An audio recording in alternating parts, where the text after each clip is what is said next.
God is my source. God is my power. God gives me everything I need. So I give thanks for all my blessings. God gives me everything I need. Yeah.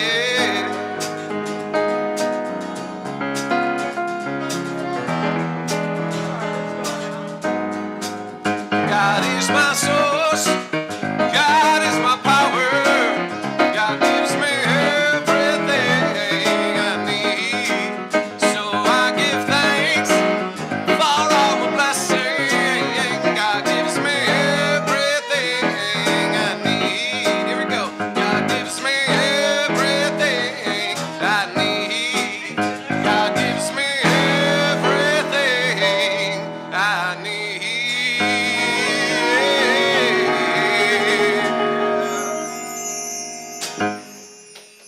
All right. Good morning, everyone. Lovely to see you here today. It's a lovely spring day. Yeah? Yeah, good. So, I think we might have some new faces out there. So I'm Reverend Michael McMorrow, Senior Minister here at the Center for Spiritual Living, where we welcome all who practice their beliefs in faith and love. So we have a little tradition here that we do here called handshakes, or maybe hugs, if you're up for it. And so just take a moment to meet and greet each other and say good morning.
That would be Love it. your cue. All right. So as we batten down the hatches in the back there, please help me welcome our presider this morning, Wayne McDonald. All right, so let's all take a deep, conscious breath together. Using the breath to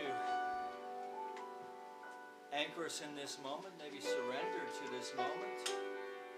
We made it to church. Good start of the week. As we come together for our call to service, which we call Lighting the Flames of Faith. And we perform this ceremony to promote the universal consciousness of life, which acknowledges that all peoples, all faiths, all sentient beings come from the one great universal presence, which we call Spirit. Fundamental to this truth is the unifying nature of all religious thought and experience, which we honor here this morning.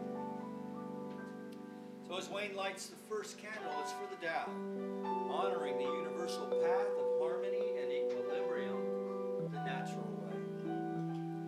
We light the second candle for the shamanic traditions, honoring the beliefs and practices of all indigenous people, the way of primal spirituality. We light the third candle for Hinduism, honoring the path of knowledge, action, and devotion.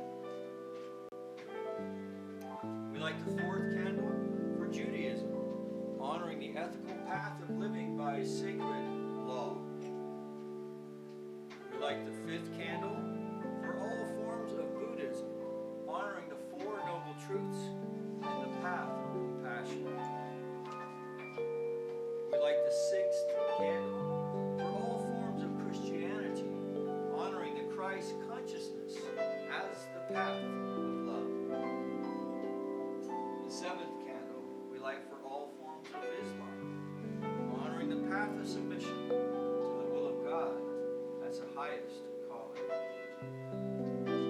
We light the eighth candle for the universalistic religion of Baha'i, honoring the path of unity and peace.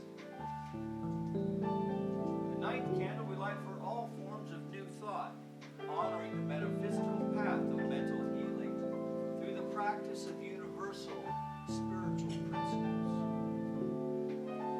The 10th candle we light for all those who are as yet unaware of the power and presence of Spirit in their lives, for the space we hold for them here at our center. And as Wayne lights the healing candle, please put silently into the light the names of anyone you wish to have experience the healing flame of God's eternal love.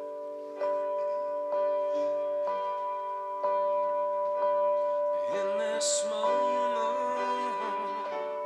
in this place, I remember who I am, letting fear and worry fall away from me.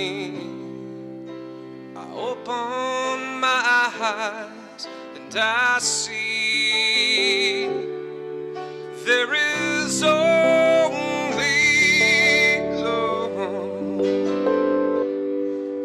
There is only love. Love that heals, love that sets us free. There is only love. Join me in this opening treatment. I invite you to close your eyes if you wish. And as we go within and just surrender to that place of love, just know that you are one with this love, peace, and joy. And I know right here, right now, that God is that source and substance of supply, and I am one with that. And I know that this community is filled with love. It is a beacon to the community, and I just allow myself to be here in service. And I know that everything unfolds easily and effortlessly with love, peace, joy. And with a grateful heart, I give thanks for this gathering. I give thanks for each and every person here. And I give thanks to the community that we support. And knowing this is so, I release and let go, knowing it's complete and done. And together we say, and so it is. Good morning. Well, I'm a long-time tither. In fact, I've been a long-time giver. I've always been there to help people out. Anytime there's a friend in need, somebody that needs an extra hand. But we must find that balance between giving and receiving. Because in that place of giving and receiving, it can be emotionally draining, and it also can lead to resentment. The law of circulation is really about energy and thought. Most people think the law of circulation is about money, but that's just one aspect of it. In Science of Mind text, it says, freely ye have received, freely give. That means without attachment or without expecting anything in return. It continues and says, when the circulation is retarded, stagnation results. It is only as we allow the divine current to flow through us on and out as we really express life. For myself, how to remind myself to ask for help. That is the surrender part. And it is okay to ask for help. It is also okay to ask for help to make the task easier, or hey, how about make it a little more fun? Think about that. To become a master of giving and receiving, we can empower others around us and show how to give and receive freely with joy and love. It's like a smile. When you share a smile with others, they too will share that smile with the others around them. Years ago, I was a little clunky with the receiving part, how to work at it and remind myself to ask for help. It was like a clogged pipe, and all I can get was a drip. With practice, I learned to joyfully ask for help and to allow others to share their joy and love. And it is not what we all want. We all want more joy and love. The law of circulation is about energy and thoughts. The energy is love, giving and receiving. The ebb of flow of being one with the universe, of being God in action. So, the next time somebody says, "Can you help me?" say yes with no attachment and with love and joy. Or say no with no attachment and with love and joy. And the same is true for receiving. And to you, love, peace, and joy. And so it is.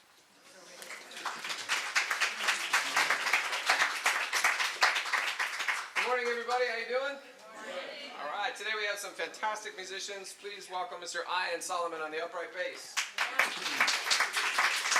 Mr. Andy Belling on piano. Mr. Ben Clatworthy on the tenor sax. And our special guest singer today, the incredible Miss Angela Carroll Brown.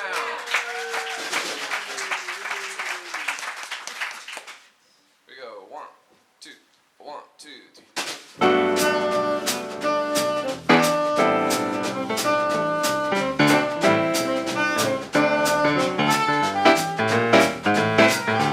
I want to be happy, but I can't be happy till I make you happy too. Life's really worth living when we are mirth given. Please let me give some to you. When skies are gray and you say you are blue, I'll send the sun smiling through.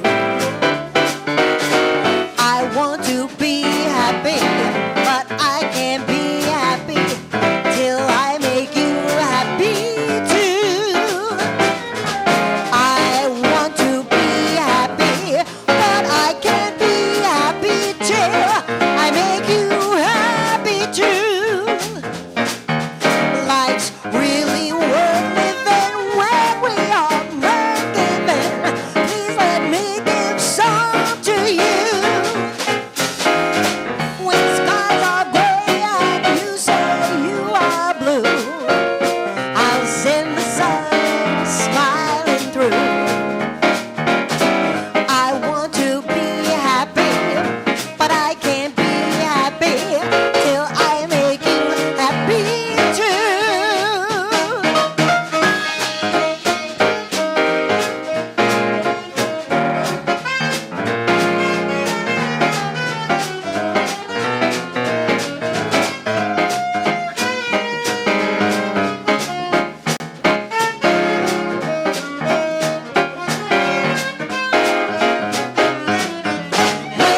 like to invite our board member, Jen, up to do the announcements, please.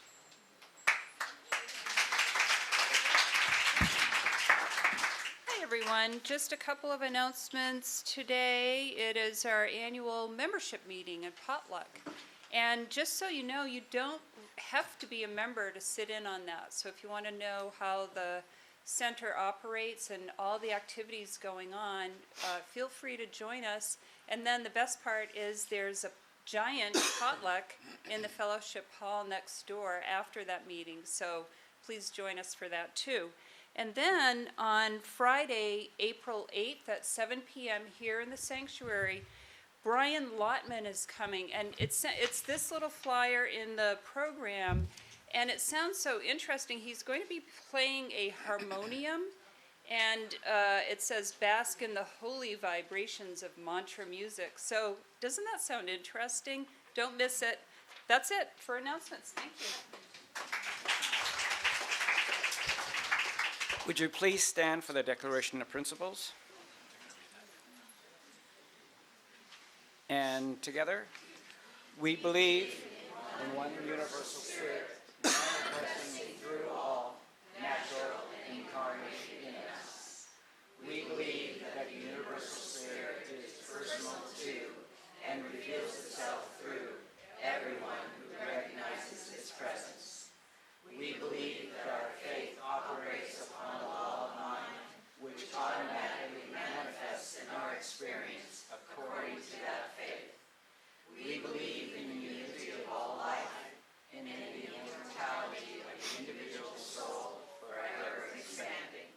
We believe in the eternal goodness, the eternal loving kindness, and the givingness of life to all. And please stay standing.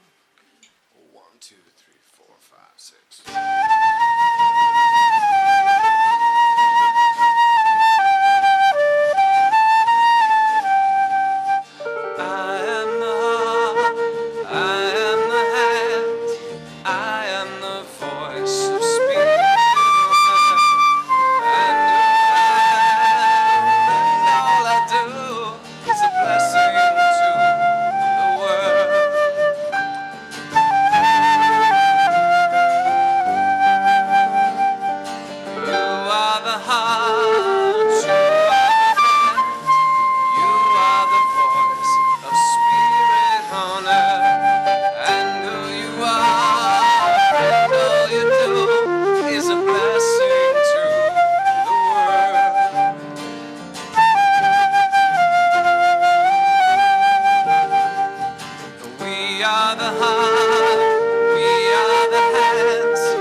Spirit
So thanks, Ken and company. You're welcome. Yeah, great having you guys here today. And thank you, Angela. It was really wonderful.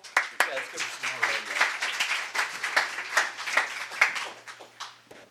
again. I also wanted to give a special shout out to Marlene for her excellent corned beef and cabbage on Wednesday night. Yes, and we had a nice gathering, stuck around for a little healing session after that. So it was great. And we do have our general meeting today. So there's a lot going on this time of year. In the Christian churches today, of course, it is Palm Sunday, meaning, of course, that next Sunday is Easter Sunday, and that Passover is not this week, the explanation of which can only be called a sacred mystery. So it has to do with a lunar calendar versus a solar calendar going back thousands of years, and so somehow we ended up a month between the two celebrations this year, which makes some interesting footwork for the denominations involved in that. So lunar versus solar thing. So anyway, see Ken for the choir next week. If you want to sing, the answer is yes. And so make sure you check in with Ken about that today. And our schools at LA Unified are closed this week. So congratulations, you made it to spring break. Teachers and administrators, yes. It won't be long now, it'll be summer. And also, the spring equinox, of course, is today. So today is the first day of spring. And isn't it, I wonder if these holidays are all tied to the spring equinox. Maybe. So today's talk title, Power Surge. Let me try again. Power surge. Yeah, so this is in keeping with the global vision with Centers for Spiritual Living internationally, with this idea of realizing the power of mind. So that's what we're going to be speaking to today. But before we get into that, I just did want to step back just a little bit and remind you all to stick around for the general meeting. And this photograph was posted by one of my buddies back in Kilty Clogher in Ireland. So they had their St. Patrick's Day Centennial Celebration Parade. So it's not every day you get to see an Irish woman pounding on a drum, but there you go. Don't forget the meeting. So I'm reminding you. So stick around. And then this is a shot of County Fermanagh where these two stones are actually only about this far apart. And what happens is the sun comes up over this hill here and goes between these two stones, and a nice sharp V shows itself on the standing stone behind it to designate the spring and fall equinox. So this is a newly discovered Neolithic site on Mount Thur and County Leitrim, and so I just wanted to share that with you, plus it looks cool. That's one of my shots, by the way. That's an art shot, isn't it? If ever you saw one. And that's Loch McNain down below there. So that's from Frank White. And so moving on then. So this message today is entitled Power Surge. And as I said, it is in concert with centers everywhere in the Centers for Spiritual Living movement. And so these, a lot of the insights today are being offered through Reverend Martha Quintana, a really dynamite minister out in Albuquerque at the Rio Grande Center for Spiritual Living. So having got all that out of the way, let's just think about where we've been this month in keeping with this theme of realizing the power of mind. So the first Sunday was entitled Happy Dance, where we talked about choosing that we are at all times we have the power of choice in our life. And particularly that we were speaking to the power of choice when it comes to our happiness in spite of the world of conditions. That we still have power in our life to choose to be happy. Even if we're in the swamp, up to here in alligators, we're still at choice. And then last week we spoke to the 3 steps to freedom, where I usurped St. Patrick's idea of using the shamrock as a spiritual tool to speak to this idea that we've talked about here before called the triad treatment. So remember, if our prayer is like a hoop, right? So what is that the Buddhists call the wheel of Dharma, right? So if it's spinning, that our treatment, this little triad treatment, is a way that we can put a little more oomph in it and keep it. Really what we're doing is practicing mindfulness until our demonstration is made apparent. It's always demonstrating, we just have to see it, yeah? So God is all there is. I am one with God, and that which I'm seeking is seeking me. And if you weren't here last week and that appeals to you, there's a few more of those in the offering basket in the back there. So today we are exploring this idea of realizing the power of mind with this quote. We're going to kick it off here. So we believe, this comes from our Declaration of Principles, that we believe in the healing of the sick and the control of conditions through the power of this mind. We believe in the healing of the sick and the control of conditions through the power of this mind. This is one of the things that we claim in our teaching. Now, I have to tell you that the first time that I heard this idea, I thought it was an incredible claim. Maybe even, are you kidding me claim, maybe. Control of conditions with your mind? Come on. Because after all, I like to think of myself as a rational guy. I may not be, the most educated, but I think I'm smarter than the average bear, generally speaking. So how is it that you tell me that I can change what's going on in my life through the power of my mind? Now, I have to say that I've always wanted to believe such things, but it just didn't seem feasible in the way that I understood how the world worked. Now, I believed in God, so even though I considered myself a rational guy, I did believe in God, though I have to say I wasn't all that sure about the system I was raised in. In fact, I was even questioning the whole Jesus as Savior angle. Seemed to me he talked more about loving people and accepting people more than condemning them. And then there was this other thing that he spoke to a lot about. I was taught first was the Holy Ghost, and they said, no, check that, call it Holy Spirit. I think we thought it was like Space Ghost or something back in the day. So if you remember, yeah. I was a big cartoon guy. So anyway, Holy Spirit. So he talked about that a lot. And then in time, and I mean over years of time, as I kind of wandered in the wilderness, as they say, I was introduced to the concept of a higher power. And that's what worked best for me.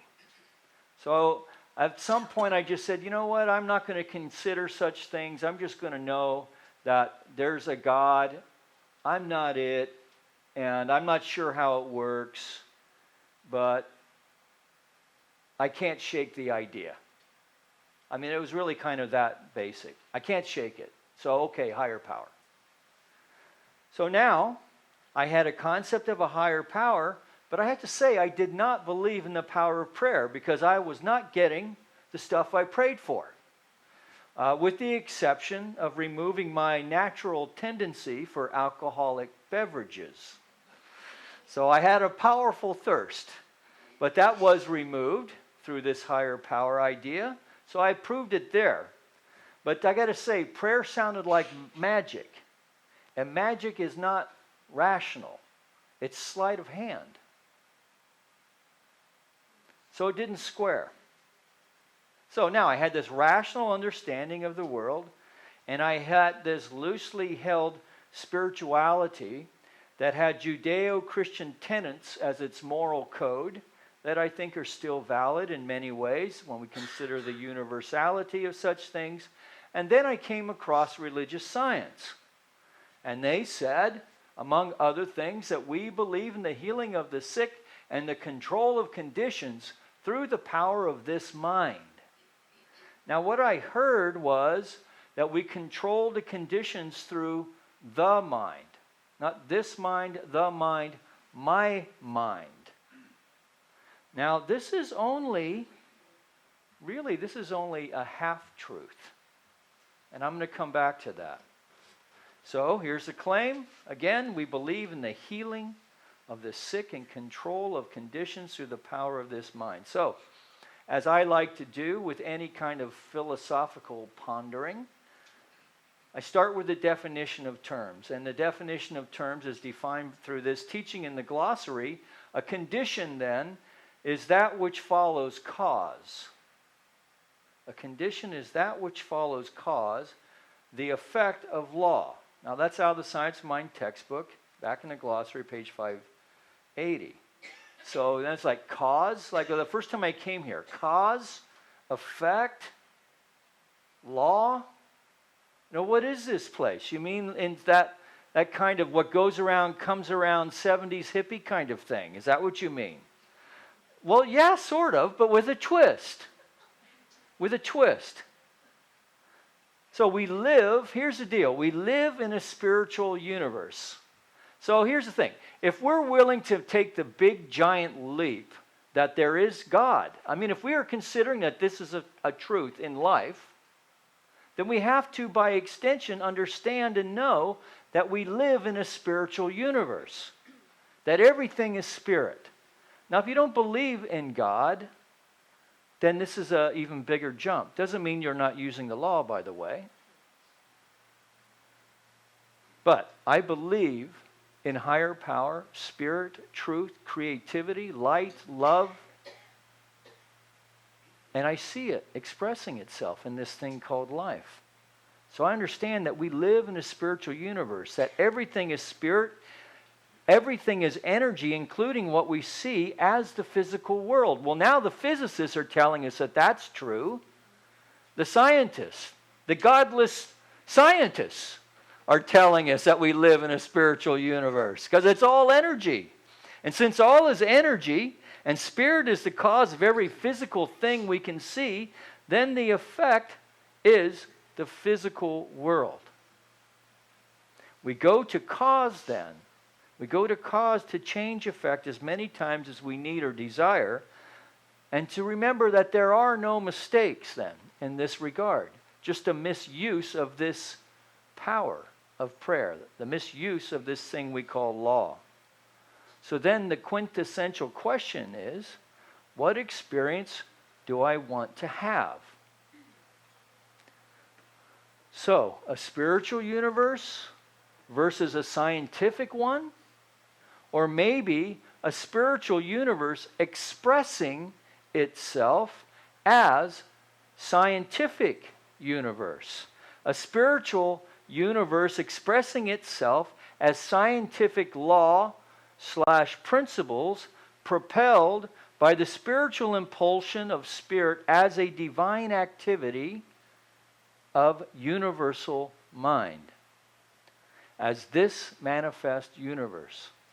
So if we think of one of the definitions of this word we call God as an essence of that is everywhere present, that right now it's within you, within me, within the chair, and within the furthest reaches of the universe, at the very edge of the Big Bang and expansion, that God is even there in the smallest subatomic particle all at the same time. That's a mind blower. Really. I mean, if you ponder that, you should be going like, whoa. That's deep, man. So, this universal mind expressing itself as this manifest universe, and as we are, through our own observation, as we are creative beings ourselves, this power then is being reflected as you and as me, as all human beings in the finite world, as spirit creates in the infinite. So we are the reflection of this power. Now what about the brown bagger in front of 7-Eleven? What about that guy who puts a nick on me every morning for my loose change? Yeah, that guy too. That guy too. What about the kids in the Sudan right now who are suffering? Yeah, them too. Right? What about Charles Manson? Yeah, creepy dude, but yeah, somewhere in there is the divine longing to express. That part trips me out. When I start doing that whole thing, but I think it's time well spent. So Holmes said this, that it may be true that it is mathematically impossible for the infinite to be finite. The finite can certainly expand. The finite can expand into the infinite. And so we see the world a little differently. I think that's what I have coming up here. Let's see. Yeah, so I'm not sure where this original image came from, but we see this image of maybe a medieval guy, because it kind of looks like a woodcut, right? And he's piercing through the veil or the illusion of this world and seeing that there's some unseen truth behind it. And at the same time, it's only one thing, right? It's kind of like fringe in expression, if you know. Yeah, anyway, it's almost like there's two universes, and we can access both. How are we going to do that? Through mind. So, it may be true that it's mathematically impossible for the infinite to be finite. The finite can certainly expand itself into the infinite. So Ernest Holmes also said this, that we may be quite emphatic. So once we have this realization that it's all one thing, and we kind of really buy into the idea that there's one universal mind that is spirit, that maybe we don't totally comprehend because it is, after all, infinite, right? But we have a sense of it. We have an experience of it. We can sense its presence. We can witness its intelligence. We can align with its truth. We see it in beauty. We hear it in beauty. That there seems to be a vibrational thing going on that we align with, even when it seems like it might have some dissonance to it. When we step back and look at the whole thing, it's perfect. So Holmes says that if we consider this idea deeply and really understand that all of it, and us, is an emanation of the divine, then we may be quite emphatic in saying that we think that the universe exists for the expression of spirit, and that man exists for self-expression because he is the expression of spirit. That man does not exist for the purpose of making an impression upon his environment. He does exist to express himself in and through his environment. And there's a difference here. Right? So there's nothing wrong with going out and, naming and claiming the world and building great buildings and so forth. Right? But what Holmes is encouraging us to do as conscious beings, if we're going to do those things, then do them with the full cooperation and consciously engage with the creative process that God is. So that our wealth then becomes a demonstration of the good expressing as wealth in our life. Why? Because it's an opportunity for us then to participate in the law of circulation. By means of maybe sharing the wealth in terms of money, but as Wayne was saying, think of all the other ways, love, health, creative ideas, intelligence. These too must be shared within this law of give and take, within this law of circulation, of receptivity. Okay, so fair enough, it's scientific. Now let's prove it. So again, the the question is, what experience do I want to have? Let's start there. So in mental work, we must realize that there is one infinite mind which is consciously directing our destiny.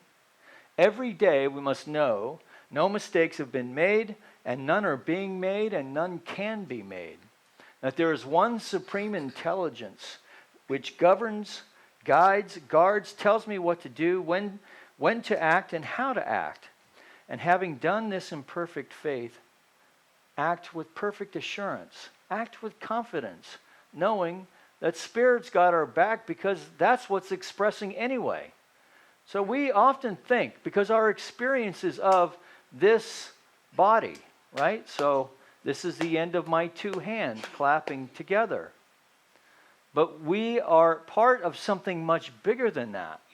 We believe that we are finite because that's our experience in the world. And yet at the same time, we acknowledge every time we make a connection with another human being, every time we make a connection with a painting, with a song, with the sky, with nature, with a thought, with a contemplation of the givingness of Spirit expressing itself as me, that God so loved itself that it created you in its perfect image to share this experience with me. That we are here and we have called each other together by divine appointment to experience life together, to hold each other up, to buck each other up when we're in struggle, and to rejoice with each other when we've got to win. Yes? This is what spiritual community should be doing. Right? That's my vision for this place anyway. And I would boldly say that that was probably the vision of Jesus also. I mean, it got kind of waylaid a little bit. But, you know, it has been 2,000 years. People will overthink things in 2,000 years. Right? I think that's what the Buddha had. You know, that's when we release our attachments to things, right? And really release them in another way, right? Without fear of resentment, being mindful of the ways that we can get hooked, right? Then what happens? We naturally demonstrate a life for all beings that's peaceful, harmonious, has some life in it, that all beings are supported, that there's enough in there for the most industrious among us to maybe move into the overflow area, but that all of us can experience the overflow of Spirit right here, where we're at, right now, within the realm of conditions that we're experiencing right now. And that we can choose to come to communities like this one who support us in that idea. And I think that's really important. Right? So whether you're a Catholic receiving the Eucharist, a Jewish person doing the rituals of Shabbat on Friday night, a Muslim expressing through their faith system, the Hindus, Buddhists expressing through their own practices of meditation, the idea is that we're creating this idea. What we're doing is creating heaven here on earth. We're creating heaven's imperial rule, to quote another teacher, here on earth right now. And that's something worth doing. I don't know if you've noticed, but the world's kind of gone crazy lately. Right? It's gone a little nuts. It's like exploding excess everywhere. We need to come together to see the truth for ourselves, for our fellows. So if God has ever answered prayer, he always answers prayer. For it is the same yesterday, today, and forever. So it may sometimes seem like we're not demonstrating, but stick with it. We can choose again and again and again until we see the demonstration expressing itself, so that we are then using the challenges, our desires, our wants, needs, whatever you want to call it, we're using that to use this thing called law to demonstrate the power, the presence, the glory, the prosperity the love, truth, beauty, light, creativity that God is, expressing uniquely as you. Uniquely as you. Right? What an order. I can't go through with it. But the fact of the matter is, it is the easier, softer way. It is the easier, softer way. We get to be soft in the world. Consciously. We are not doormats. Consciously. We can say no. We can participate with the law by saying no. Graciously. All right. Before I get off on another tangent, let's call the musicians up, because they have something really good to offer us this morning. So let's all take a deep breath together. And recognize one more time, in the science of mind, we believe in the control of conditions through the power of the mind of spirit, not vice versa. We're not controlling spirit through the power of our mind.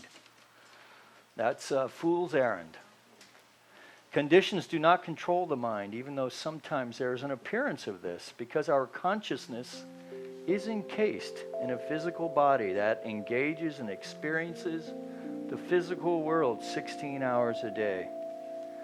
We begin to believe that we are our bodies and the physical self, when in fact we are spirit in expression, and sometimes its most cleverly disguised in confounding ways, that in this moment we recognize and realize that there is that within us that is the pattern of perfection, longing to come forth, to burst forth as our life. And so that every cell, every atom, every muscle, every sinew, every organ, every bone, every ligament, every hair is now vibrating. For those who have hair, it's vibrating with the very essence of God itself. That we surrender to this vibrational tone and allow our song of life to express itself right now, fully and completely, unfettered, unhindered in any way. So let's step into that idea today and take that energy, that dynamic into our work week. Report back next week and see how it went.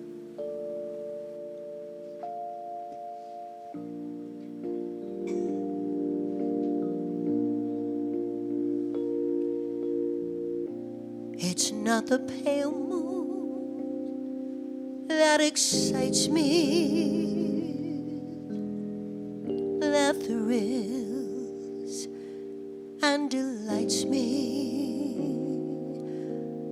Oh no, it's just the nearness of you.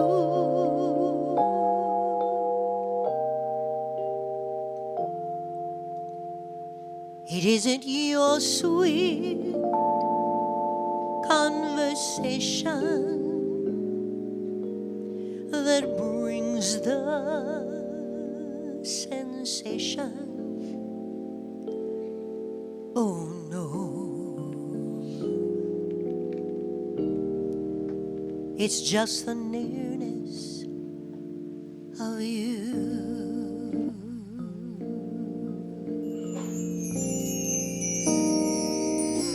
When you're in my arms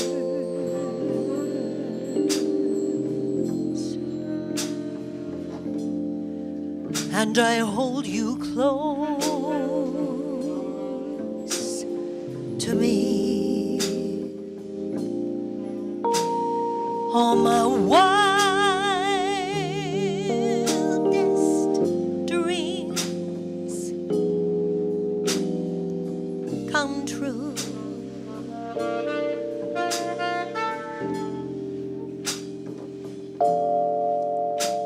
I need no soft light to enchant me if you only grant me the right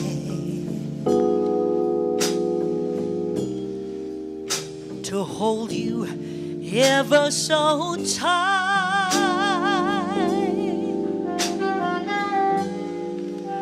and to feel in the night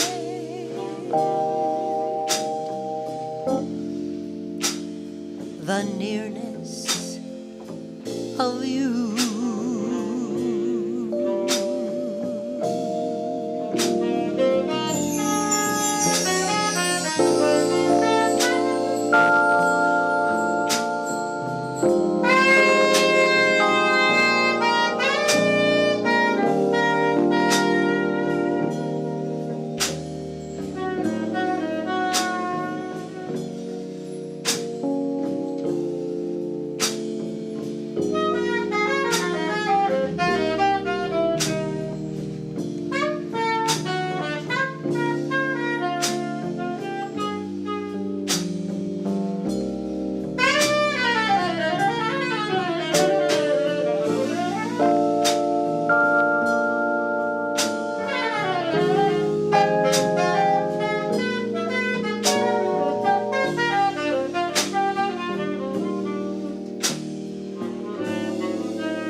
And I hold you close to me. All my wildest dreams come true.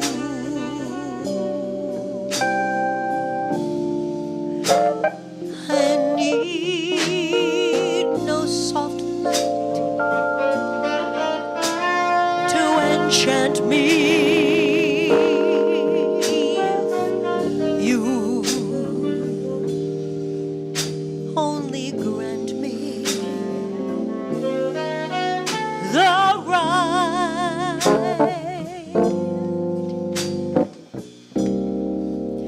to hold you ever so tight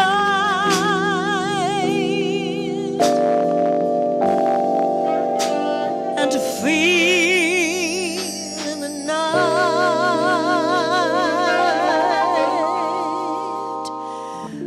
the nearness of you.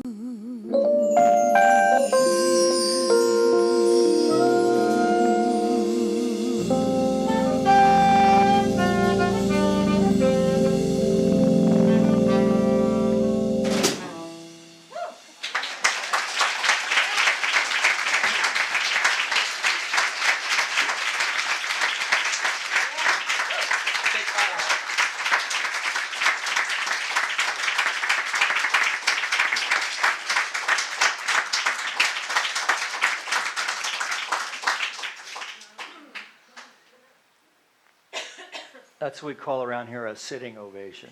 Yeah, let's give them some more love. Yes, thank you. Yeah, so you do have CDs. We should plug them. You didn't bring them today. You did or did not? All right. But she has a really great, the one jazz one that I know of, the Slow Club. Check it out. So, prolific. So, check it out. All right. So, as we... Take it away. Take it away, Andy. We're going to do the offering. Call the ushers forward. We'll take a little bit.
thanks for bringing some hipness to our offering this morning. Yeah.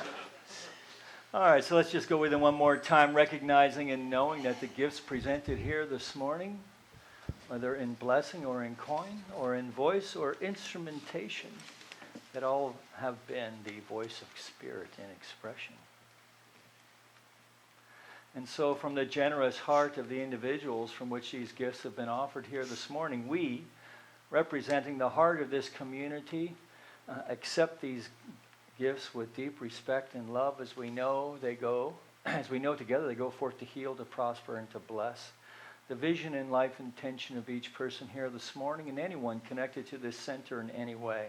That we know this blessing radiates out further to include our friends in our community of Granada Hills, our city of Los Angeles, our state of California, our United States of America, all of its churches, temples, mosques, schools, universities, the people who attend them, the people who support them, or our planet as well. For we recognize and know that it is one universal mind of Spirit in expression. And to the extent that we know this to be so, we see it demonstrating in all ways, great and small. This lifts our heart. We feel the grace of Spirit, and we live ways of spiritual living one day at a time. And for this, we are truly grateful. Together we acknowledge this by saying, and so it is. So please help me thank our ushers this morning. Let's take a bow. Nice ushers. Nicely done. We'll call the kids in here. I should have hit them by now. Maybe they're out here. Anybody want to come in? So there was this joke I was going to tell, but now I'll just tell it because I didn't figure out how I was going to mix it in. So this Irishman is sitting in church. It could happen. So this Irishman was sitting in church, and all of a sudden there's a big rumble and a big commotion, and the devil himself comes rushing in. Everybody goes scattering. The man stays seated. And the devil comes up to him. I am the devil. He goes, oh, yes, I can see that. Why aren't you afraid? Because I've been married to your sister the last 48 years.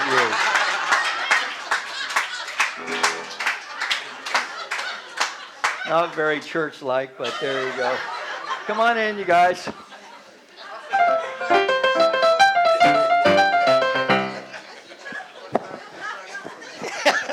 Ben said he's married to the same gal.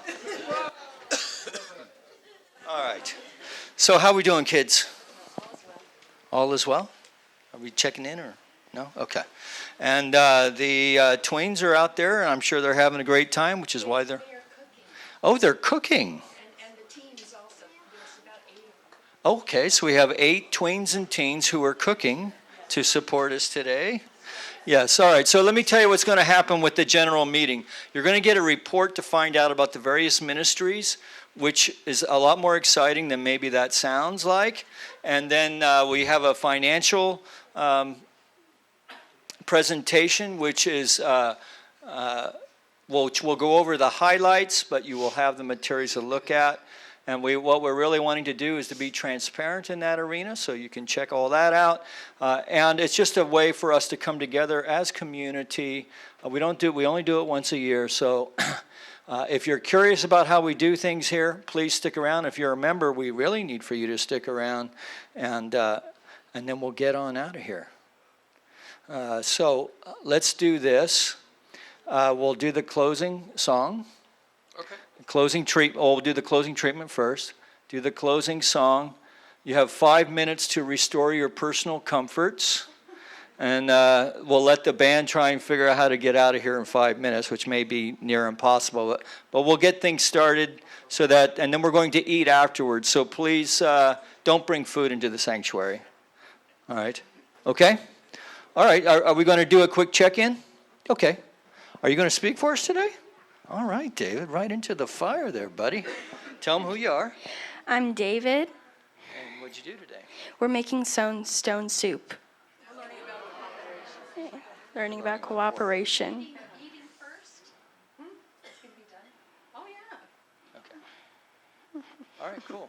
So we'll let the kid, thank you, David. Stone soup. You know, I didn't figure out until I was like 50, the whole stone soup thing. Yeah, some of us are slow learners. All right, so let's invite our practitioners and ministers to circle the room. And we're going to pray out. We're going to restore our personal comforts and then come right back. So please, when you hear the bell, come a-running. Okay, join me in this closing treatment right here, right now. And I just know right here that I am love, peace, and joy. And I know that as we go about our week, we just take this all in of what we have learned and felt. And I take in the jazz we just heard today and just know that whether it is a busy week, if it is a stressful week, or it's filled with love and joy, we just take that cool jazz with us this week. And we just glide through this week with joy, laughter, and blessings. And with a grateful heart, I give thanks for this community. I give thanks for each and every person here. I give thanks for our gift of music. I give thanks for our tech support. And I give thanks for our spiritual director, Reverend Mike. Knowing this is so, I release and let go, knowing it's complete and done, and together we say, and so it is. Please stand for the peace song.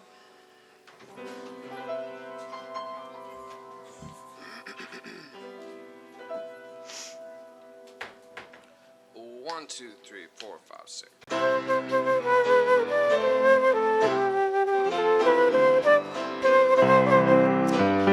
Let there be peace on earth, and let it begin with me.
See what spring is like on Jupiter and Mars. In other words, oh man.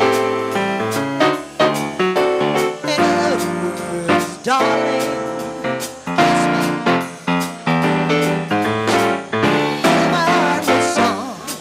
Let me sing forevermore. You are all I hope for, all I worship and adore.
see what spring has